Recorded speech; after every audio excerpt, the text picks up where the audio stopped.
Welcome in to Floor is Yours. I never know whether to start or not. Welcome into Floor is Yours here on the 5 Reasons Sports Network. Greg Sylvander with me. Others that promised to be here are not here as of yet, but they will join us at some point. We are sponsored today by our friend MarkBrownPA.com. That's MarkBrownPA.com. If you are looking for any help with your title, but also if you want to do some estate planning, this is the guy to go to. Actually, I just took care of my apartment with him, and it was great. It was just great service, everything taken care of. Make sure that they're on top of it. Office staff was really nice. Right here in Fort Lauderdale, just north of Cypress Creek on Andrews. You know where that Hooters is? Basically right across the street, near that in the Wells Fargo. You can reach him at 954-566-5678, 954-566-5678. Great guy, big Miami sports fans. One of the reasons that he sponsors us, as it says there, great client service. And again, if you have a young family, do some estate planning. Okay, make sure that they're taken care of. You don't want to leave anybody in the lurch, and he can sit down with you and help you with that. And of course, because he's got experience with the title company and everything else in house, he's an attorney. He can certainly work with you on anything related to real estate as you move forward and you do that estate planning. So reach out to MarkBrownPA.com, one of the sponsors of the 5 Reasons Sports Network, and MarkBrownPA.com. All right, Alex has joined us here as well. We'll have another sponsor a little bit later in the program. I don't know. Ricky said he was coming, but I'm not really sure. Knicks lose last night? Is that what? I can't remember. What happened? I'm not sure. All right, so let's get to it. The title of this was Fearing the Play-In Game. I did not think with 10 games left in the season that we would be in this state. I'm watching Charlotte right now lose to Milwaukee. They don't look quite as scary against other teams as they look against the Heat. I think we have to recognize this is a very real possibility at this stage. I'm still in denial. Remain in denial if you want, but the reality is this team has shown you nothing to say that they could go 8-2 in the last 10 to ensure the fact that they're going to step up into that 5 or 6 spot.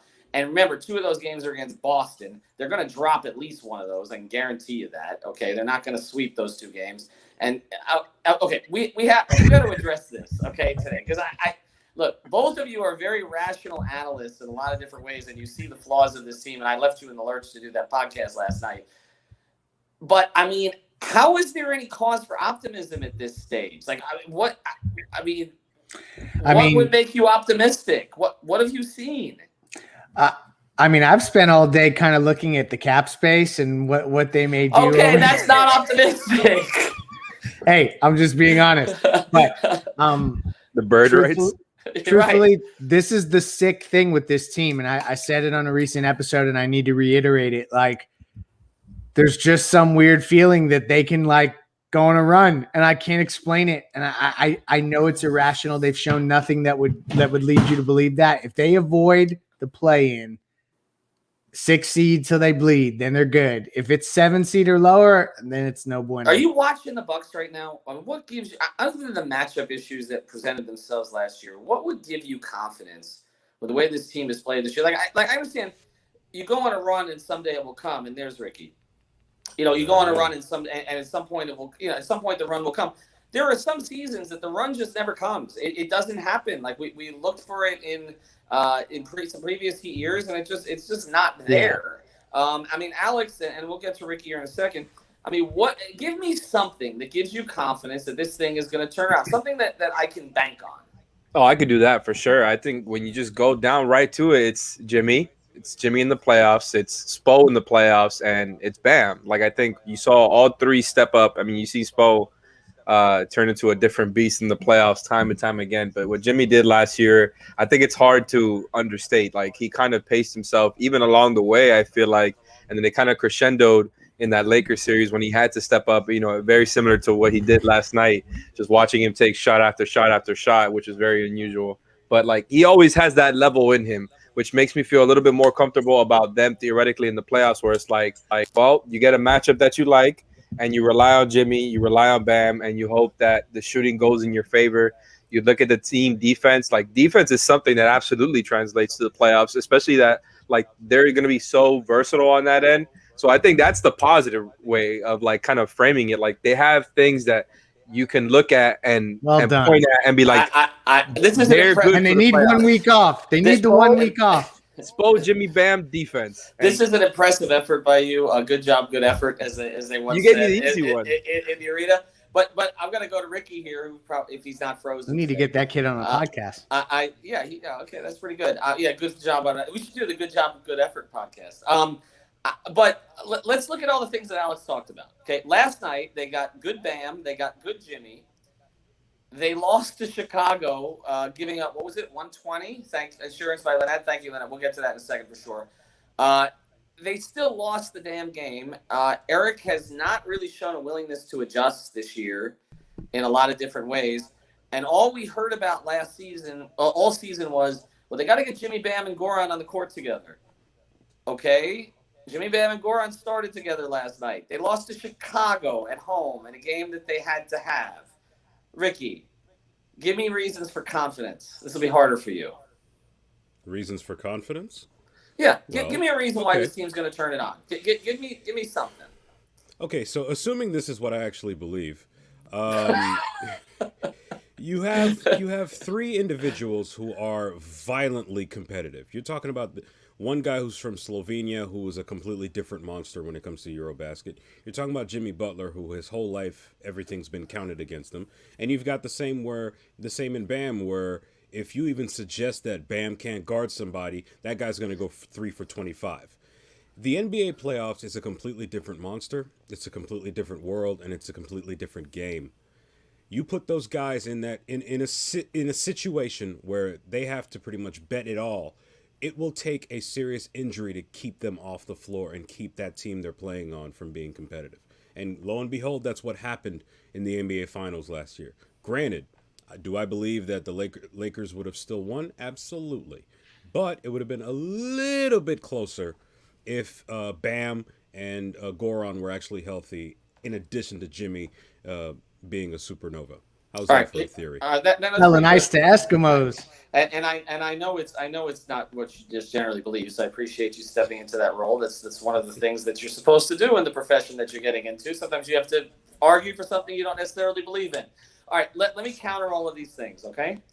Let me be the pessimist on this episode. Jimmy has had to carry too much weight this season.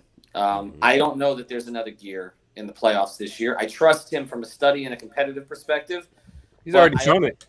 But I get it. But I also, this should not have happened this year where they're so reliant on him on a night-to-night basis. And you can see some of the frustration starting to creep in. Bam, for as great as he is and as great as he's going to be, the light has not gone on yet consistently enough with him that I trust him to be consistently aggressive in a playoff series. And I also think the way that he's being used with all this switching and all the rest of this stuff at this point is compromising other things that they do defensively.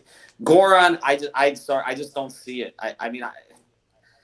I want to see it. I more than it for anybody else on the team. I don't think we're going to get the Goran run we got last year. I think, when Ira and I were talking about this on Onside this week, you really can count on Goran for one game a week at this point. Like, there's one game he sits, and then there's one game he doesn't give you anything. 1 or 2 games doesn't give you anything. There's one game that you may see old Goran, the old Goran instead of an old Goran. And I just don't see it. And then I'm looking at the rest of this, and I did the numbers on this today.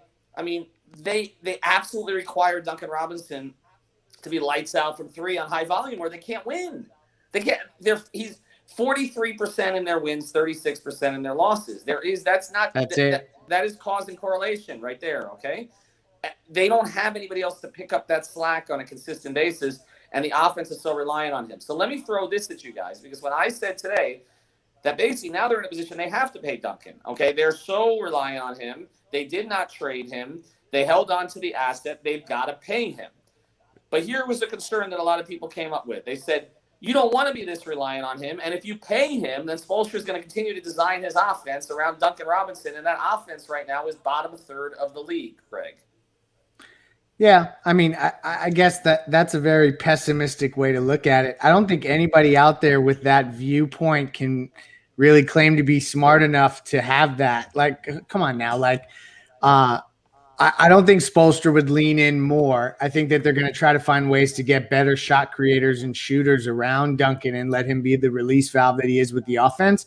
They got to pay him. Here's the good news. You can generate $28 million in cap space or so, and you can pay Duncan. So, like, you don't sacrifice your ability to upgrade this roster. There's going to be tough decisions elsewhere. But the Nunn Duncan thing, if you want to bring back Kendrick Nunn and Duncan Robinson, you can do it. You just got to be prepared to pay some luxury tax. Let's flip to you on this, Alex, because Kendrick Nunn, there was a report today, and I have an idea how that will probably get out. But there was a report today that there was a lot of interest in him prior to the deadline. I tend to believe if there was that much interest in Kendrick, he might have been moved. And I remember at the deadline, I mean, he hadn't reached this level of consistency that he has recently, right? Yeah. I mean, so I feel like we're going to be stuck in the same place this offseason that we've been in so many Heat off seasons, where there's guys that you kind of want to keep, but you didn't really have the success to justify keeping all of them, right? And then so you're stuck in a Tyler Johnson type situation. Like, okay, I know. I hate this. No, but I know how you feel about Duncan. But how do you feel about? And I know kind of how you feel about Nunn. But I mean, if other teams value him at $9 or $10 million a year, should the Heat value him that way? Honestly, it really just depends on, the specifics. Does this keep you from doing other things at all? And if the answer is no, then I think you can consider it. And even then, it's kind of just you go to a vote between those 5 or 6 guys or whatever who are kind of making the decisions up top of that front office. Alex, let me frame it to you this way then. Like, let's say all of your cap space goes to Kyle Lowry. You have a mid-level exception, and you could use it. What a player to name, huh? And you could do Goran and Ariza. You could split it, or you could give it to None. In this case, Kendrick Nunn. What would you rather do? So in this scenario, you can't. It has to be one or the other. That's a great. I'm going Goran and Ariza. That's not hard to me, and it's not a Kendrick thing. Like, I think Kendrick deserves to get paid in that range. You're going for the 2 guys in their mid-30s.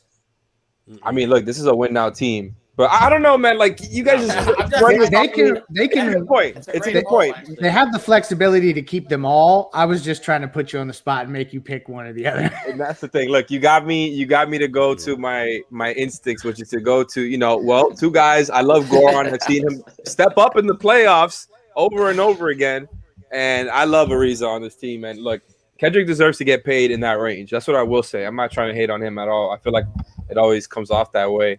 I would still pay him. Like, I think if you can bring back everybody, go ahead. Just like I'd rather bring him back than let him walk. Yeah, this is dangerous to me because you know what, I'm getting like nightmarish flashbacks, like the first 50 episodes of the 5 on the Floor podcast, where Ethan was talking about the mistakes that we made re-signing the guys that we did in, I think it was 2017, Ethan? 16 and 17. 17 is sign them and then trade them. Yeah. Yeah, well, yeah, okay. I don't want to go down. Look, I'm at the point now where, while I understand that this Heat team did what they did last year and they're struggling this year, the players that we're talking about are entering their mid-30s if they aren't already there. Trevor Ariza, if you bring him back on a minimum deal after you've gotten everybody else, fine. But the guy's played 18 seasons. I've been talking all season about just trying to warn anybody that's been willing to listen.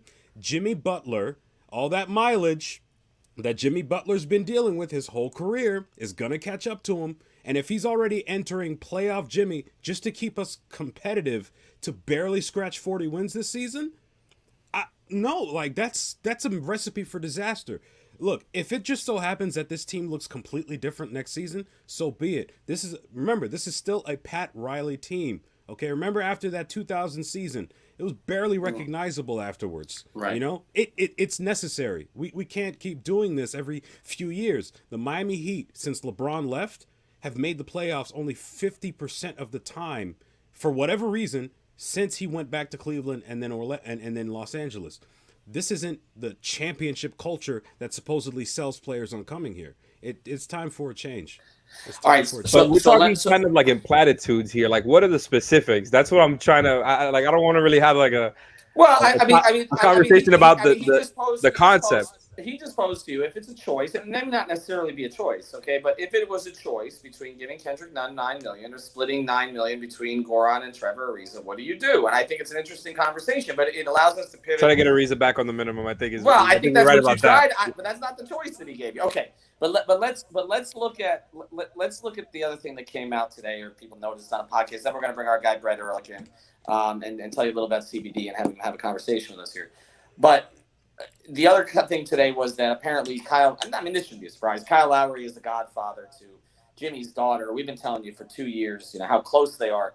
But here's my level of concern with this. Okay, if this is the target at 2021, everything we talked about, this is the target. We're talking about how this team has gotten too old. Okay, Goran just sort of seems to be going over a cliff, right? We're having a conversation, Ariza, and then it's like, okay, the big free agent target now is soon to be 35, or is he 35 already? 35-year-old Kyle Lowry, who has You're right. tremendous mileage on him, okay? Finals runs, played with various teams, lots of sort of difficult systems, has had to handle the ball. He's been a ball pressure guy his entire career. I mean, I understand. It's anticlimactic. But the window is small. I get it, but it's like, what if That's Kyle's a big upgrade, window though. is small? I'm not going to argue that. It is a huge upgrade. They need a point guard to put them in position. The short term. But Ricky, Kyle is older than Tim Hardaway was when he came, okay? I know that conditioning is better these days, but not necessarily Kyle's. It concerns me a little bit if that's the plan. Okay, you said Kyle Lowry was older than Tim when he came to Miami, right? Yes. But physically, was he older? Remember, as we all know, No, I Tim know. Hardaway came back from a career-ending injury that, for all intents and purposes, Tim might as well have been 35 when he got to Miami. Mm-hmm. So...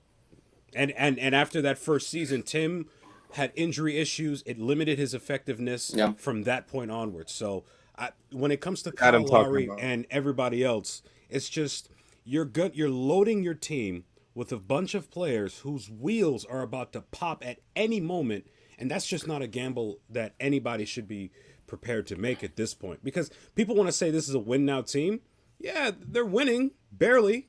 35 games. This isn't a title team. They peaked last year. You got to bring somebody else significant in for this team to have a chance because, again, the Eastern So you don't think the team with Lowry has a chance? What?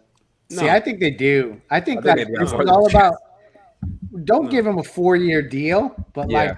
if we're talking a 2 to 3 year window where you go with Kyle, and I see our buddy Adam is in the chat there, and he said Al Horford, take him for 2 years.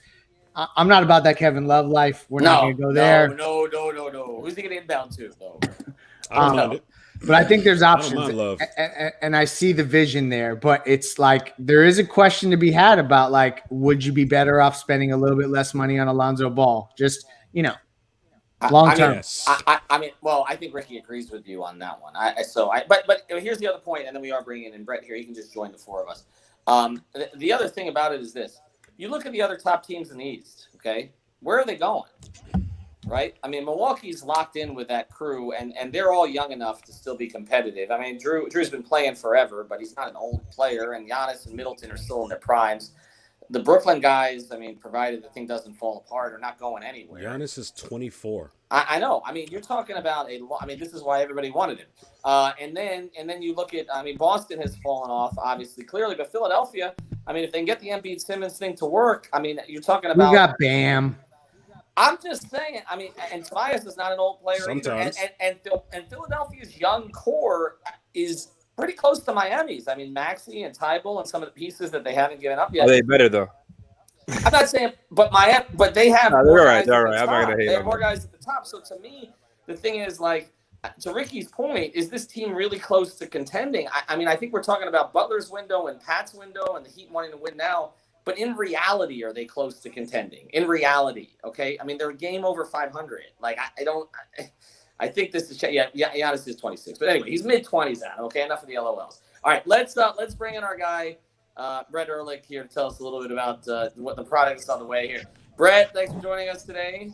Thanks for having me. I feel like it's a perfect segue with talking about old players, injured players. So CBD is definitely the elixir to get those players. That's sort of the therapist preferred story, and that's what we want to communicate to your audience. It's about getting active people to perform their best and to recover faster. That's really what we're about as a CBD company. We were co-founded by a physical therapist, my physical therapist, who was treating me for a number of injuries from all the years that I was playing sports and continue to play sports. And the brand's been accepted, picked up by people all over the country, using it to perform better and recover faster. All right, so therapistpreferred.com, as we're talking about a bunch of guys in their mid-30s. We should send some to Trevor Ariza, Goran Dragic, Kyle Lowry, and everybody else Iguodala. here. Iguodala and everybody else Me. here Jimmy. about and you. Actually, I'm kind of curious about this. In the athlete community in general, how accepted has sort of the CBD trend been? Unofficially, very well accepted. I think on the record, guys have to be a lot more cautious with it. So products like ours are 100% THC free. There is really no risk of drug testing. There's no banned substances. Everything we have is organic, made from the best ingredients, nanotechnology.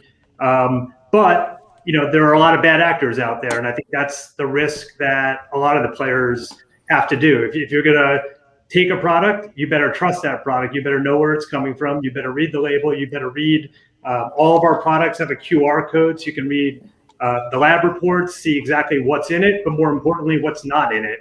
And I think that's the real risk for anyone who's taking any product is you got to know what it is. You got to know what it is. You got to know what it's coming from, and you got to know what you want to get from it. And therapistpreferred.com. The one other thing we want to mention here with Brett, $145 giveaway package. So I'm going to be tweeting out that link again from 5 Reasons Sports, but we're entering you in there. All you got to do is sign up with your name and all that good stuff. So go to therapistpreferred.com, and I'll tweet out the exact link after the show so that people can find it. And then 20% off for everyone if you use the 5 Reasons, the number 5. So 5 Reasons, 20% off all your products and free delivery anywhere in the U.S. And thanks for having me, guys. Good. Thanks for coming in, Brett. And I think it's on its way to Alex, who's above you right now. So Absolutely. Let us know what you think, Alex. God knows. For sure. So. Need to help you sleep. We'll get you in there, Ricky. You just got the Manscaped package. So here you go. Hey, I'm still waiting on that. Yeah, exactly. I'm 30 now. My back hurts. I get it. So go to therapistpreferred.com. Make sure you enter and use the 5 Reasons. Use 5 Reasons code for 20% off. I think Greg has disappeared. He went to go get some CBD. But let's kind of let's go into this week, okay, and where they are. I do this again with Ira on the show, and we sort of project, okay, this is a game they have to have. We all sort of agree that the Atlanta loss was worth 2 losses because of the division title and everything else along those lines. They got a Spurs team coming in that they kind of smashed last time, which worries me. You don't really smash top teams twice, right? And they're in the play-in in the West. And I just, again, this is one of the reasons why I have a little trouble giving the Heat too many excuses because I'm looking at that Spurs roster. I like some of their young players, but there's no reason that the Spurs should have a better record or sort of even with the Heat right now. So, I mean, let's look at that one. And obviously they go to Cleveland and the Heat will probably sit 6 guys in that game and probably lose to a guy you've never heard of. But the Spurs game, Alex, what has to happen here? I mean, they have to win. It's that simple. Like, you can't even get into nitpicking here. Well, I guess you do. Like, don't get completely destroyed on the boards again. And I know that, last night they were missing a whole lot of guys. The Bulls were, consistently playing. They started off with 2 7-footers and then we're playing 3 big lineups periodically throughout the game. But still, like, it's not even about nitpicking stats here. It's about finishing off with the win because all that matters now is climbing up the standings. Like, everything else comes second. Everything schematically comes second. Just try to get in a rhythm, finish off, get the clock to double zeros and leave with a win. Like, that's really what matters. I think they've already done a lot of like what they plan to do in the playoffs. So I'm already not worried about that. Like, they're getting their reps in. I just need the team to get wins and to get back healthy. Like, that's really all that matters. Don't let the Spurs run out all over you, execute the trap scheme well, because that's really what it comes down to, right? Like, when they don't execute it well, teams run out all over them. And you don't want that. I agree. Hero and Nunn, both questionable as of now. That could change by tomorrow. But already Oladipo has been ruled out. I feel like that's a formality at this stage. I will go to you, Ricky. We've discussed this a little bit before, but let's sort of close this on this one. How many games do you need to see from Victor Oladipo before the end of the season to be comfortable with him going into the playoffs? Honestly, at this point, whenever he's healthy, just play him. Right. I don't know. Beggars can't be We don't, choosers. because here's the thing. We've. I don't remember a situation. Maybe the Kawhi situation, but I don't remember a situation where a guy goes down with his knee and it's like a sore knee.